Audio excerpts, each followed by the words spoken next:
మాట తప్పకుండా 14 సంవత్సరములు అరణ్యవాసం చేసేటప్పుడు భరతుడే వచ్చి, శత్రుఘ్నుడే వచ్చి, కౌసల్య, సుమిత్ర, కైకేయి వచ్చి, వశిష్ఠుడొచ్చి, జాబాలి వచ్చి, ఋషులొచ్చి, పౌరులొచ్చి, జానపదులొచ్చి రాజ్యం తిరిగి తీసేసుకోమని వరమడిగిన నేనే అంటున్నాను, రామా మళ్ళీ రాజ్యం తీసుకో.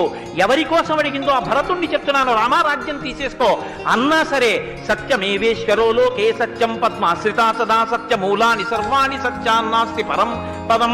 నాకు సత్యం తప్పింకోటి అక్కర్లేదు. ఎవరు వరం అడిగాడో ఆ నా తండ్రి లోకాన్ని విడిచిపెట్టి వెళ్ళిపోయాడు. ఇప్పుడు మళ్ళీ ఆ వరాలు వెనక్కి తీసుకుంటున్నాను, రామా రా అని చెప్పడానికి తండ్రి లేడు.